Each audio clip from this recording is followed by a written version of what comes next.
Welcome to our YouTube channel NB study circle. आप लोगों का स्वागत है। तो आज काफी दिनों के बाद अभी तक सीटेट का पेपर था, इस वजह से वीडियो नहीं आ पा रहा था। तो आज हम आप लोगों को क्या है कि 20 ऑब्जेक्टिव क्वेश्चन जो कि काफी इंपॉर्टेंट होते हैं, उसी में बच्चों का नंबर कटता है। यानी कि जितने भी 20 ऑब्जेक्टिव क्वेश्चन होते हैं उसको आज हम सॉल्व करवाएंगे आंसर पेपर का। बाकी आज तो पता होगा आज क्या है, आज नेशनल मैथमेटिक्स डे है। तो जितने भी क्वेश्चन है काफी इंपॉर्टेंट क्वेश्चन दिए हुए। पहला क्वेश्चन हम देखते हैं ऑब्जेक्टिव क्वेश्चन का। पहला क्वेश्चन है यद 26 156 पेपर हम आपको भेज देंगे, जो भी इंपॉर्टेंट क्वेश्चन है उसका। तो 156 का लासा 156 है, तो मासा का मान। तो देखो यहाँ पर सबसे पहला चैप्टर का ये मतलब एलसीएम और एचसीएफ का जो भी हम चैप्टर फर्स्ट, तो इसका फार्मूला क्या होता है। पहली संख्या दो तरीके से इसको सॉल्व कर सकते हैं। एक तो फर्स्ट पहली संख्या इंटू ये पहली संख्या इंटू दूसरी संख्या बराबर एलसीएम इंटू एचसीएफ। यही तो फार्मूला बताए थे, एलसीएम इंटू एचसीएफ।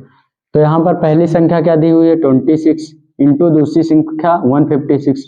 हमें क्या दिया हुआ है, एलसीएम दिया हुआ 156 इंटू एचसीएफ पता करना है। इसको इधर ले आएंगे तो 156 इंटू एचसीएफ हो जाएगा equal 26 into 156 HCF equal to 26 into 156 upon 156 से कट जाएगा। तो इसका एचसीएफ कौन सा है, क्या आएगा 26 आएगा। इसका जो ऑप्शन दिया हुआ था, ए ऑप्शन था 156, बी ऑप्शन था 26, सी ऑप्शन था 13, डी ऑप्शन था 6। तो इसका कौन सा ऑप्शन सही होगा, 26 सही होगा। अगर हम एक तरीका और बताए थे, या तो हम डायरेक्टली इन दोनों का हम क्या निकालेंगे एचसीएफ, तब भी क्या आता 26 ही आता। तो दोनों तरीके से आप लोग लगा सकते हैं। तो इसका ऑप्शन नंबर बी सही होगा। दूसरा क्वेश्चन देखते हैं। दूसरा क्वेश्चन दिया हुआ है संख्या 4√3 क्या है, डायरेक्टली पूछा गया है।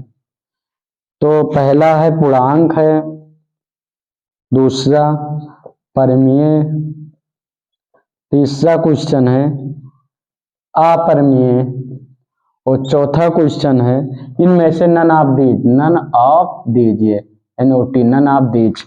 तो यहाँ पे हम 4√3 है, तो ये कौन सी संख्या है, अपरमेय संख्या है। परमेय संख्या क्या होती है 2 4, उसके बाद स्क्वायर रूट में भी परमेय संख्या होती है जिसका क्या निकलता है स्क्वायर रूट। जैसे square root 4, square root 16, square root 9, ये क्या है रूट में, फिर भी ये क्या है परमेय संख्या है। और पूर्णांक नहीं है, अगर वो अपरमेय संख्या है तो वो इंटीजर्स हो नहीं सकता है। तो ऑप्शन नंबर ए इसका तीसरा सही होगा। उसके बाद तीसरे क्वेश्चन पे आते हैं। तीसरा क्वेश्चन दिया हुआ है बिंदु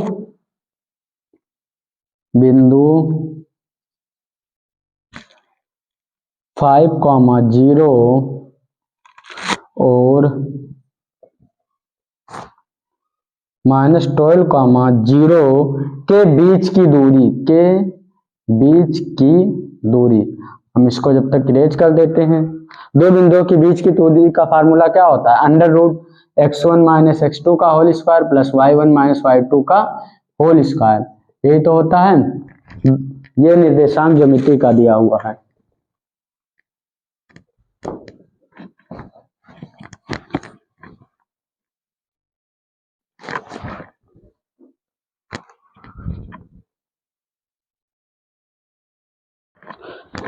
तो इसका जो दो बिंदुओं का निर्देशांक क्या दिया हुआ है 5, दो बिंदुओं का निर्देशांक 5,0 -12,0। तो यहाँ पर इसका निकालेंगे √x1 - x2 का whole square plus y1 - y2 का होल स्क्वायर। दो बिंदुओं के बीच की दूरी, पहला क्या होता है x1 y1, दूसरे ब्रैकेट में x2 और y2 होता है। निर्देशांक ज्यामिति में बहुत ही अच्छे तरीके से पढ़ा चुके हैं। दो बिंदुओं की बीच की दूरी फार्मूला, डिस्टेंस फार्मूला। तो यहाँ पे √x1 क्या है 5 - x2 क्या है 12 तो माइनस माइनस क्या हो जाएगा, प्लस हो जाएगा, 12 का स्क्वायर प्लस y1 क्या है 0 माइनस 0 का स्क्वायर, 5 और 12 कितना होगा 17, 17 का स्क्वायर प्लस 0 का स्क्वायर 0 ही होगा, और 17 का स्क्वायर दिया हुआ, जब इनको 17 इंटू 17 करेंगे तो बाहर क्या आएगा 17 आएगा। तो यानी कि जो इसका डिस्टेंस होगा ये 17 आएगा। ऑप्शन इसका दिया हुआ था, ए ऑप्शन 5 दिया हुआ था, बी ऑप्शन दिया हुआ था 7 दिया हुआ था, और सी ऑप्शन दिया हुआ था 13, और डी ऑप्शन दिया हुआ था 17।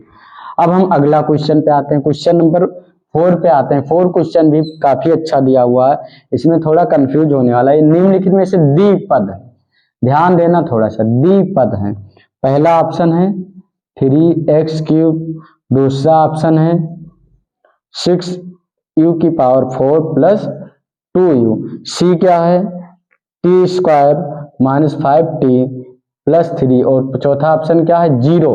द्विपद जिसमें क्या हो दो टर्म है, ये नहीं पूछा गया है कि बहुपद की घात बताना। अगर बहुपद की घात बताना जाना, बहुपद की घात यानी कि ये बहुपद की घात अगर पूछा जाता, यानी कि द्विघात वाला बहुपद, तो ये द्विघात इसी में तो है पावर 2। अगर यहाँ पर पूछा गया दो पद किसमें है, तो यहाँ पर इसमें कितना है एक पद है, इसमें ये ऑप्शन सही हो जाएगा। इसमें एक पद है तो ये गलत है, इसमें कितना है 3 पद है, ये भी गलत है, 0 इसमें। अब ये वाला ऑप्शन सही है, इसमें कितने हैं 2 पद है। अगला क्वेश्चन देखते हैं, क्वेश्चन नंबर 5 क्वेश्चन दिया हुआ है 3x plus 2y equal to 10, y बराबर दिया हुआ है 5, तो x का मान हमें फाइंड करना है।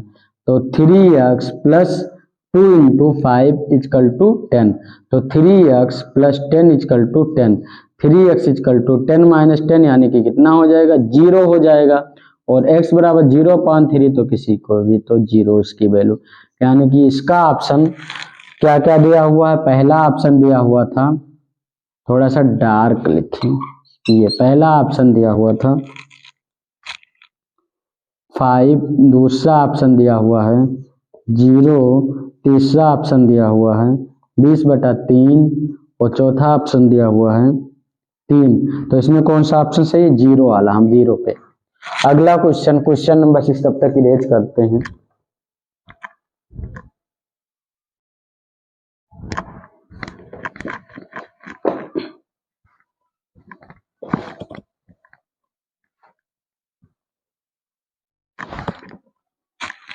अगला क्वेश्चन है यदि, बहुत ही अच्छा क्वेश्चन है, ट्रिग्नोमेट्री का साइन ए बराबर 3/5 तो tan a बराबर क्वेश्चन मार्क। काफी बार इसको कभी कभी 2-3 नंबर में, लेकिन इस बार ऑब्जेक्टिव में पूछा गया है। तो चलो देखते हैं, आप लोगों को ध्यान ही होगा कि साइन, इसका लेक्चर देख लेना अगर जिसको नहीं समझ में आएगा। 3/5 तो साइन ए बराबर क्या होता है लंब बटा कड़, काफी डीपली से इसके बारे में हम डिस्कस कर चुके हैं। लंब कितना है 3 ये कड़, तो लंब है 3 और कड़ कितना है 5, इसका हम क्या बनाते थे त्रिभुज बनाते थे। कड़ कितना है 5, लंब कितना है 3 है, हमें क्या पता करना है आधार, आधार नहीं बता। त्रिभुज एबीसी में पाइथागोरस प्रमेय क्या होता है, हम डायरेक्ट लगवा रहे हैं क्योंकि ये क्या है ऑब्जेक्टिव। तो 5 का स्क्वायर यानी कि कड़ का स्क्वायर बराबर 3 का स्क्वायर माइनस आधार का स्क्वायर, यही तो होता है। कड़ का स्क्वायर बराबर लंब, ये कड़ स्क्वायर बराबर लंब स्क्वायर प्लस आधार स्क्वायर, लंब स्क्वायर प्लस आधार स्क्वायर, ये तो होता है। कड़ का स्क्वायर बराबर लंब स्क्वायर प्लस आधार स्क्वायर, तो इसको इधर लाएंगे 9 प्लस ए स्क्वायर बराबर 25, तो ए स्क्वायर बराबर क्या होगा 25 माइनस 9 यानी कि कितना आएगा ए स्क्वायर बराबर 16, तो ए बराबर कितना आएगा 4, ए कितना आएगा 4 आएगा। तो tan a बराबर क्या फार्मूला होता है लंब बटा आधार, लंब कितना है 3, आधार कितना है 4, तो यानी कि tan a बराबर 3/4। इसके ऑप्शन दिए हुए थे, पहला ऑप्शन था 5/3, दूसरा ऑप्शन था 3/5, और तीसरा ऑप्शन था 3/4, और चौथा ऑप्शन था 5/4। तो हम किस पे जाएंगे 3/4 पे, ये ऑप्शन सही है। अगला क्वेश्चन देखते हैं,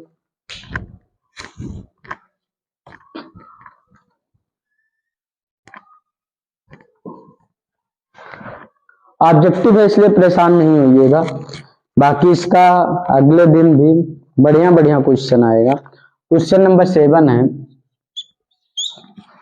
थोड़ा सा इनमें प्रॉब्लम है लेकिन फिर भी समझ में, आवाज तो समझ में आ रहा होगा। एक्स स्क्वायर माइनस, कोशिश करेंगे कि अच्छे से दिखाई भी दे, इक्वल टू 0। तो एक्स का मान हमें निकालना है। एक्स स्क्वायर इक्वल टू क्या होगा 1/9। एक्स बराबर क्या होगा √1/9। 1 का स्क्वायर √1, यानी कि इसमें एक बार ये ध्यान देना प्लस माइनस आएगा। ये चीज अगर स्क्वायर रूट में है तो स्क्वायर रूट तो प्लस माइनस 1/3, क्योंकि इसमें ऑप्शन में क्या आ रहा है प्लस माइनस 1/3 आ रहा है, प्लस माइनस 1/2, और ये ऑप्शन लिख दे रहे हैं। ए है 0, बी है प्लस माइनस 1/2, सी है 1/3, डी है प्लस माइनस 1/4। अब अगला क्वेश्चन हम क्वेश्चन नंबर 8, आज ज्यादा नहीं 10 तक जाएंगे। कितने तक? क्वेश्चन नंबर 10 तक जाएंगे। अगले दिन 10, क्योंकि याद थोड़ी सी प्रॉब्लम है इंक की, इस वजह से। और आप लोग धीरे धीरे ऐसे पढ़ते रहिए। ज्यादा से ज्यादा आप लोग जो लेक्चर, जितना भी लेक्चर हम प्रोवाइड किए हैं उतना देखिए, बाकी ऑब्जेक्टिव अपने आप लगेगा।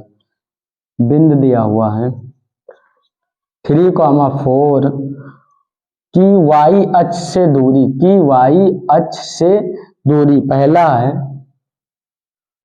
1 इकाई, दूसरा है 3 इकाई, सी ऑप्शन है 4 इकाई, और डी ऑप्शन है 5 इकाई। तो देखो इसमें वाई एक्स से पूछा है तो इसलिए एक्स का होगा, तो यहाँ पर 3 इकाई हो जाएगा।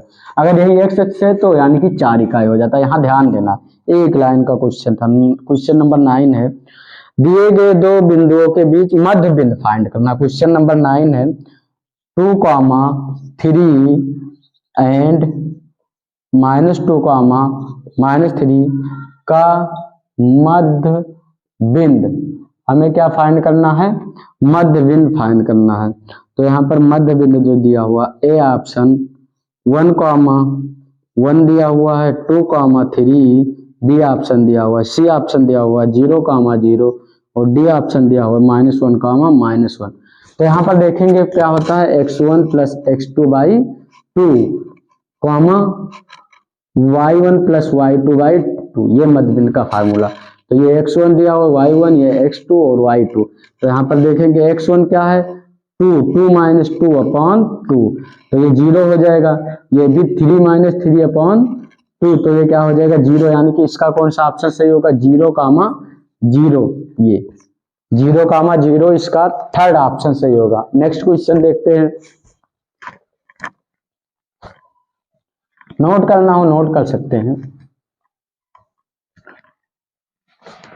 नेक्स्ट क्वेश्चन है 10 क्वेश्चन, आज का लास्ट क्वेश्चन। समांतर श्रेणी 3,1 -1, -3 ... के लिए सार्वधान्तर होगा। हमें क्या पता करना है? सार्वधान्तर। तो सबसे पहले हम इसका थोड़ा सा हम बेसिक भी डिस्कस कर सकते हैं, क्योंकि यही जो चैप्टर है इसको हमने पढ़ाया नहीं, समांतर श्रेणी का। सबसे पहले हमें फार्मूला जो a बराबर क्या होता है प्रथम पद होता है, d बराबर क्या होता है सार्वधान्तर होता है, और an बराबर होता है n पद निकालने के लिए a + n-1 × d होता है। ये इंपॉर्टेंट फार्मूला। लेकिन यहाँ तुम्हें d निकालना है, तो d बराबर क्या बताया था दूसरा पद, ये d बराबर ये होता a1, ये a2, a3, a4 ... an यहाँ। तो d बराबर a2 - a1, 1 - 3 बराबर क्या आएगा -2 आएगा। अभी इस पर टर्म से फिर भी सार्वधान्तर क्या आएगा सेम आएगा। अगर सार्वधान्तर सेम है तभी हम कहेंगे कि ये क्या है श्रेणी में है या समांतर श्रेणी है। अगर ऐसे अगला निकालने a3 - a2 तब भी क्या आएगा वही। तो a3 - 1 - 1 तो कितना आएगा यहाँ पर -2 आएगा। अब यहाँ पे हम अगला यहाँ पे ऑप्शन की बात करते हैं। ऑप्शन क्या क्या दिया हुआ है 1 दिया हुआ है, बी ऑप्शन दिया हुआ 2, और सी ऑप्शन क्या दिया हुआ -2, डी ऑप्शन क्या दिया हुआ 3 दिया हुआ। तो इसमें ऑप्शन कौन सा सही होगा -2। तो बाकी का 10 क्वेश्चन हम कल करेंगे।